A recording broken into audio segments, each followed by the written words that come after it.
Assalamualaikum warahmatullahi wabarakatuh. Salam sejahtera untuk kita semuanya. Jumpa lagi dengan saya Dr. Ahmad Husin MSI MPD, salah satu dosen pasca sarjana Universitas Bakti Indonesia Banyuwangi yang pada semester ini mengampu mata kuliah evaluasi pembelajaran. Baik, pada rencana pembelajaran semester mata kuliah evaluasi pembelajaran ini, saya akan menyampaikan deskripsi mata kuliah yang akan saya jabarkan mulai dari mata kuliah ini merupakan mata kuliah yang membahas konsep, prinsip, prosedur, dan praktek evaluasi dalam sistem pembelajaran pada jenjang pendidikan tinggi, yakni Magister Administrasi Pendidikan. Mata kuliah ini dirancang untuk membekali mahasiswa program Magister Administrasi Pendidikan dengan kemampuan teoritis, praktis dalam merancang, mengembangkan, menerapkan, menganalisis, serta memanfaatkan hasil evaluasi pembelajaran sebagai dasar pengambilan keputusan akademik dan meningkatkan mutu pendidikan. Pembahasan mata kuliah ini mencakup 1. Konsep dasar evaluasi pembelajaran. Yang kedua, hubungan pengukuran, penilaian, dan evaluasi. Ketiga, prinsip dan standar evaluasi pembelajaran. 4. Perencanaan evaluasi dan penyusunan kisi-kisi. 5. Pengembangan instrumen tes dan non-tes. 6. Analisis kualitas instrumen evaluasi. 7. Validitas, reliabilitas, tingkat kesyukuran, dan daya beda. 6. Pengembangan asesmen autentik. Yang ke-7, penyusunan instrumen evaluasi. 10. Penilaian proyek dan portofolio. Yang ke-11, evaluasi berbasis teknologi digital dan LMS. 12. Evaluasi program pembelajaran menggunakan model JIT. 13. Penyusunan laporan evaluasi pembelajaran. 14. Pemanfaatan hasil evaluasi untuk peningkatan mutu pembelajaran. Tentunya dari pembahasan ini, luaran yang harus dibikin oleh mahasiswa yakni menulis artikel minimal Sinta 5 dan publish tentunya ya. Melalui pendekatan case method dan project based learning ini, nantinya mahasiswa diarahkan menghasilkan portofolio evaluasi pembelajaran terintegrasi yang meliputi instrumen evaluasi, analisis kualitas instrumen, asesmen autentik, evaluasi digital, evaluasi program, serta laporan evaluasi akademik. Berikutnya akan saya paparkan capaian pembelajaran lulusan atau CPL. CPL ini disusun berdasarkan 4 ranah utama. Yang pertama, ranah sikap atau S ya. Kode S1, capaian pembelajarannya bertakwa kepada Tuhan Yang Maha Esa dan menunjukkan sikap profesional dalam menjalankan tugas akademik. S2, menjunjung tinggi nilai kemanusiaan, etika akademik, dan tanggung jawab dalam pengembangan ilmu pendidikan. Yang S3 menunjukkan sikap kritis, objektif, dan bertanggung jawab dalam melakukan evaluasi pembelajaran. Yang kedua, ranah pengetahuan atau P, ya. Kode P1, capaian pembelajarannya yakni menguasai konsep teoritis evaluasi pembelajaran secara mendalam. P2, menguasai prinsip pengembangan instrumen evaluasi pendidikan.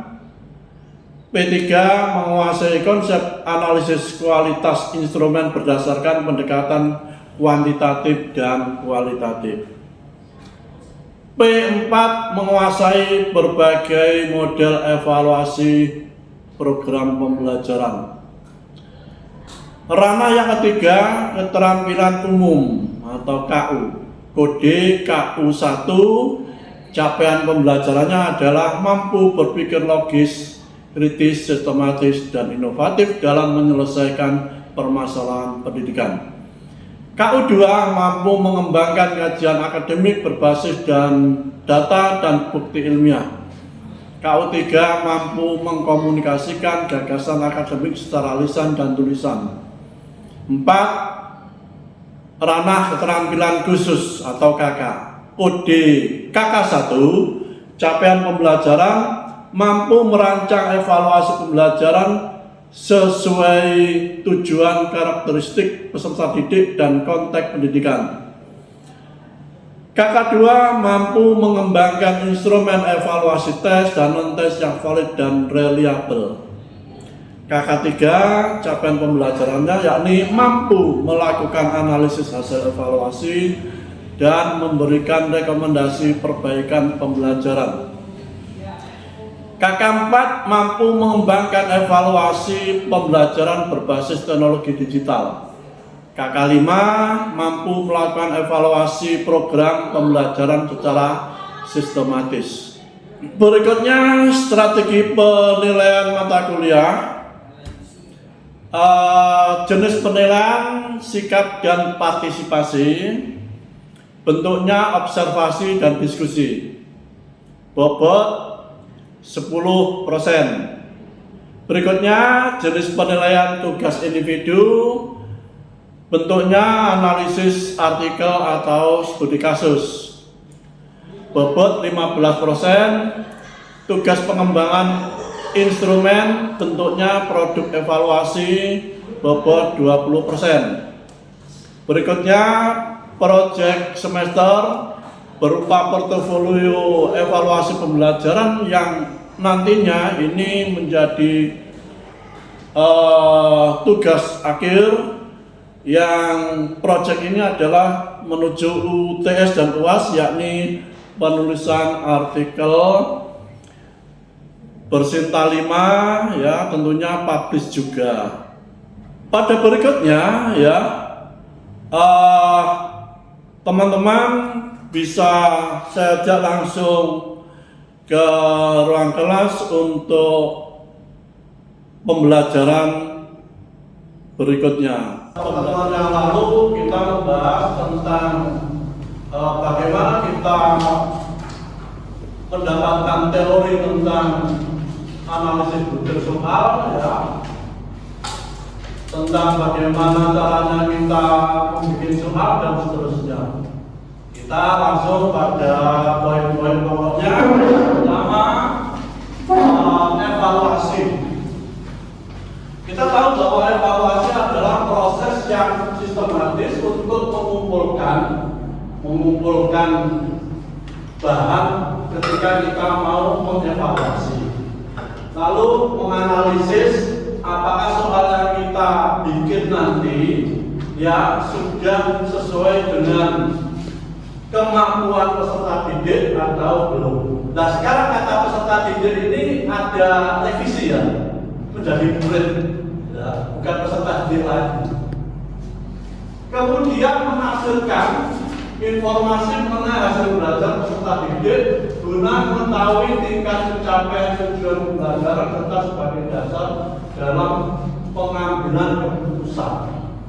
apakah soal yang kita bikin nanti sudah sesuai dengan apa yang kita sampaikan atau belum? Maka kita lihat ini, menafsirkan informasi mengenai hasil belajar strategi. Tafsirannya bagaimana? Ya, dalam penerapannya kita memilih soal seperti apa supaya peserta didik itu bisa mengerjakan soal sesuai dengan kemampuannya, sesuai dengan kompetensi materi atau subbab yang diajarkan oleh Bapak Ibu.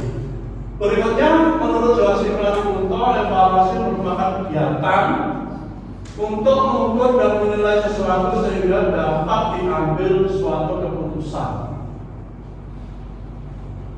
Berikutnya, sementara ini orang Inggris YWW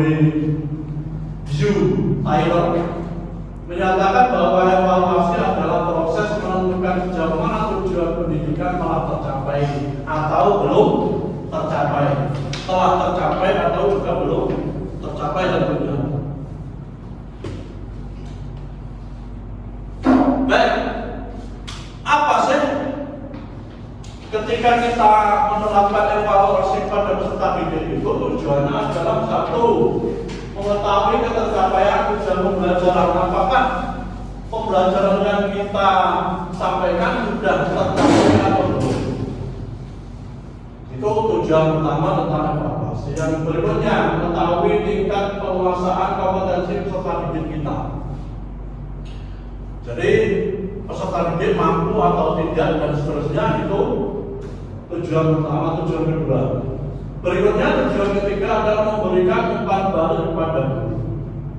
Apakah materi yang sudah diberikan itu sesuai atau tidak?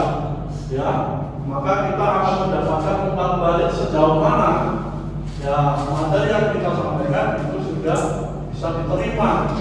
Ya, baik secara kognitif, afektif, psikomotor oleh peserta didik kita. Kemudian menentukan tindak lanjut pembelajaran. Apakah siswa kita itu, murid kita, ya, peserta didik kita itu mampu atau tidak mampu? Maka kita mengevaluasinya. Supaya apa? Oh, siswa kita sudah mampu sekian persen. Maka kita tidak perlu adanya remedi. Salah demikian. Maka kita lanjutkan materi berikutnya. Berikutnya menjadi dasar pemberian nilai. Ya. Dasar pemberian nilai itu evaluasi. Kita lanjutkan. Baik, fungsi berikutnya, kalau tadi tujuan dan fungsinya, fungsi untuk diagnostik, mendiagnosa. Apakah peserta didik kita itu sudah mampu atau belum? Baru ada diagnosis. Diagnosisnya apa? Soal. Kalau kita pergi ke seorang dokter, tentunya dokter akan mendiagnosis. Oh, Pak Arif ternyata memiliki kelainan ini. Loh, kok bisa dong? Iya, ini diagnosis saya. Diagnosis. Bisa juga itu pasti atau tidak pasti. Nah, perlu ada diagnosis atau juga sementara tentunya. Berikutnya adanya fungsi formatif, fungsi untuk melihat pembelajaran setiap saat. Formatif itu kan setiap saat. Bisa saat Anda mengajar langsung memberikan soal, apakah soal itu bisa langsung direspon peserta didik kita atau tidak. Kalau sumatif tentu adalah bentuk evaluasi yang akan dilakukan pada akhir pembelajaran. Biasanya ini dalam satu semester. Kemudian fungsi penempatan atau placement. Penempatan apa? Penempatan dari subbab-subbab yang akan kita lanjutkan berikutnya. Skala prioritas tentunya. Skala prioritasnya ini maka yang perlu dikerjakan ini dulu. Yang ini mungkin akan disampaikan pada tahapan berikutnya. Berikutnya fungsi seleksi. Fungsi seleksi ini ketika panjenengan mengikuti ujian P3K misalnya, maka fungsi evaluasi adalah menyeleksi calon-calon P3K siapa yang punya ya formasi yang luar biasa bisa diterima. Mungkin juga kalau hari-hari ini kemarin itu ada tes untuk operasi merah putih ya, dengan latihan militer yang luar biasa itu, maka itu ada fungsi evaluasi.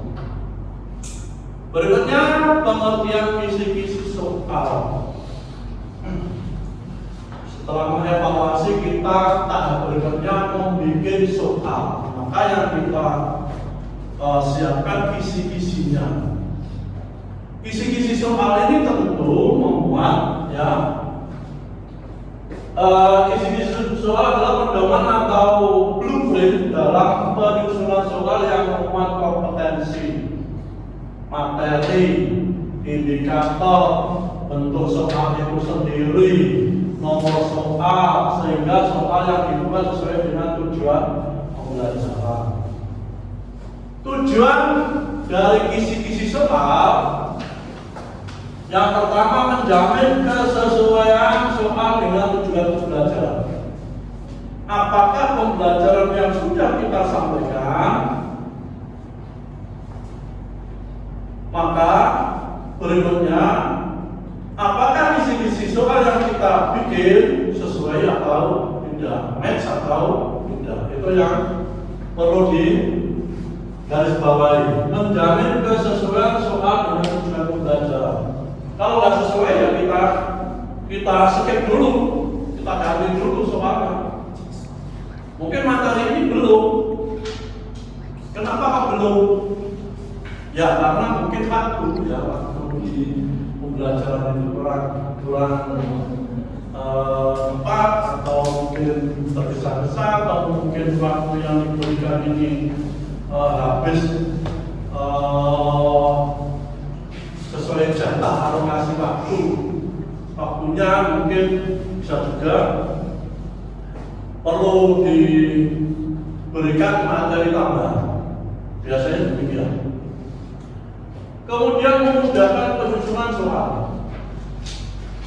Yang berikutnya menjamin pemerataan materi yang diujikan. Dan berikutnya meningkatkan validitas di tes. Ya.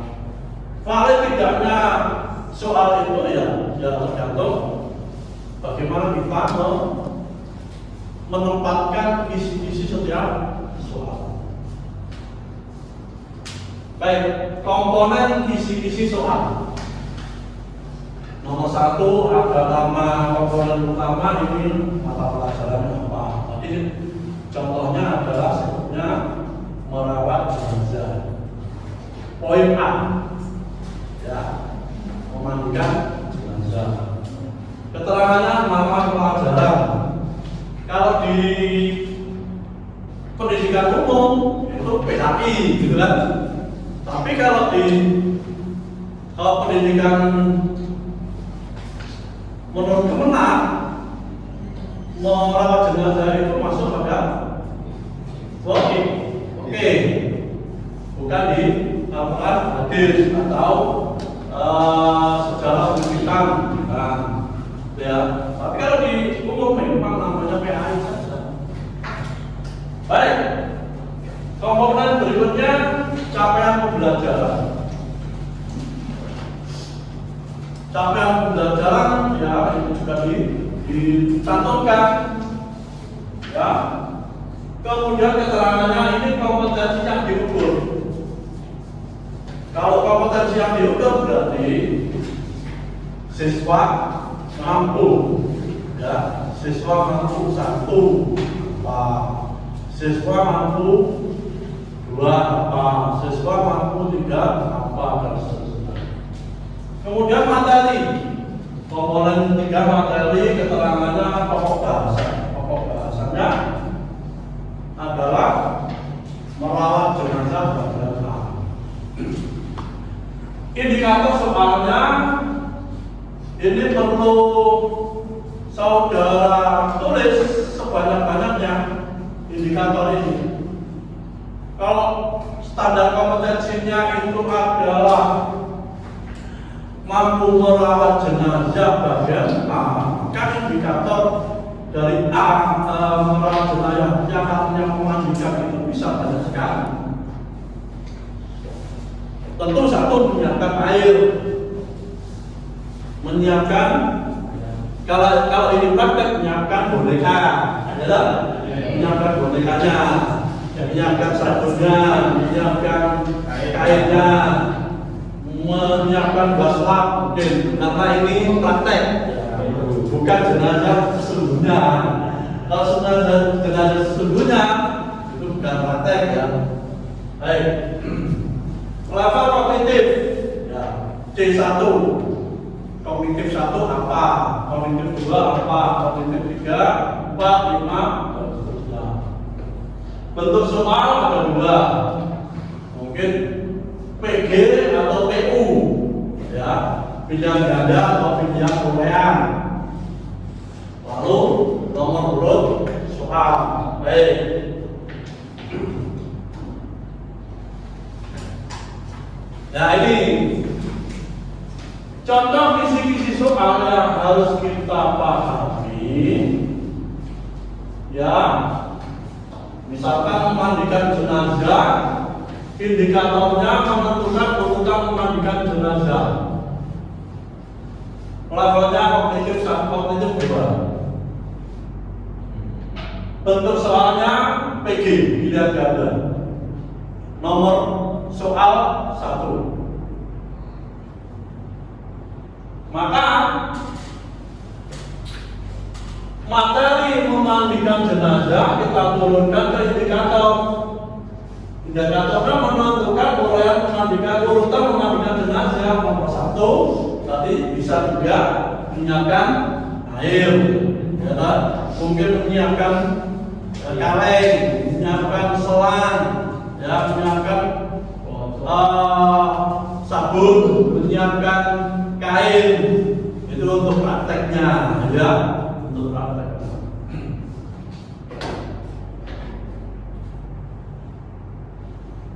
Berikutnya, setelah kita pada teori, berikutnya kita lanjut pada model soal. Seperti apa model soal itu? Ya. Model soal adalah satuan pernyataan, pertanyaan dan pertanyaan atau pernyataan yang digunakan untuk mengukur kemampuan peserta didik sesuai indikator yang telah ditetapkan dalam kisi-kisi. Ya, itu sebuah model soal. Karena itu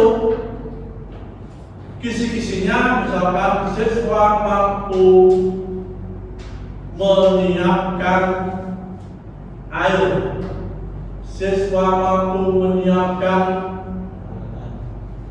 bak kaleng, misalkan siswa mampu menyiapkan kain, siswa mampu menyiapkan sabun, siswa mampu menyiapkan apa ya? Wangi-wangi ya?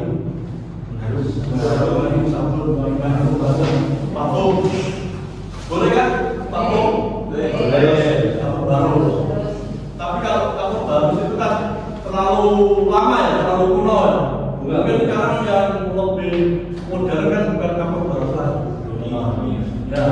Yang penting tidak beralkohol gitu. Oke.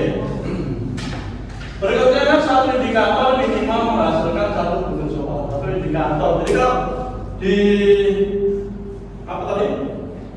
Memandikan jenazah berapa indikator? Bapak Ibu mau bikin soal 5, maka ada 5 indikator yang harus disiapkan. Lah, indikator itu diturunkan lagi ke model soal. Apa tadi? Kisi-kisi soal. Diturunkan kisi-kisi soal. Berikutnya kita bikin model soal. Fungsinya untuk apa sih soal itu? Butuh soal itu apa? Untuk mengukur pencapaian kompetensi. Selama pembelajaran berlangsung, kata-kata merawat jenazah itu di beberapa pertemuan,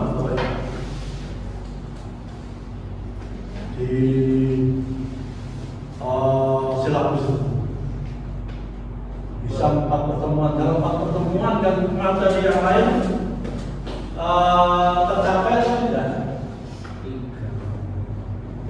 Pertanyaan materi yang ada di silabus di buku ajar atau di buku paket, kalau sampai misalkan merawat jenazah itu ada 4 tahap, satu pertemuan saya kira untuk bagian A kurang, kurang. Bagian B satu pertemuan cukup. Artinya gitu, ketika kita mau menurunkan dari sisi kebutuhan soal, itu kita juga melihat kompetensi dari setiap materi ya. Kompetensi setiap materi ketika diturunkan dalam bentuk soal ini, siswa sudah mampu atau belum? Persoalannya bahwa alokasi waktu yang ada biasanya itu sangat terbatas, mepet sekali. Itu persoalan ketika diturunkan menjadi sebuah soal. Maka yang terjadi ya, yang penting di setiap subbab itu ada soal. Apakah siswa itu memiliki kemampuan atau tidak, kadang-kadang itu yang ditinggalkan. Tetapi jangan seperti itu. Maka perlu ada perlakuan-perlakuan supaya soal yang kita bikin itu memiliki bobot. Baik, silakan ada waktu 2 menit untuk membuat satu soal. Kalau melihat ini soalnya hanya 5. Soal 1, soal 2, 3, 4, 5. Masing-masing mahasiswa atau siswa ada yang mengorek, ada yang menjawab itu betul semuanya, ada yang tidak. Selesai? Oke, terima kasih. Baik, teman-teman mahasiswa, mata kuliah materi tentang evaluasi pada sore hari ini kita akhiri sampai di sini. Ya, baik. Kita lanjut pada pertemuan berikutnya. Kita tutup. Assalamualaikum warahmatullahi wabarakatuh. Waalaikumsalam warahmatullahi wabarakatuh. Terima kasih sudah mengikuti perkuliahan mata kuliah evaluasi pembelajaran. Demikian saya akhiri. Tetap semangat ya, kita gapai cita-cita bersama. Assalamualaikum warahmatullahi wabarakatuh.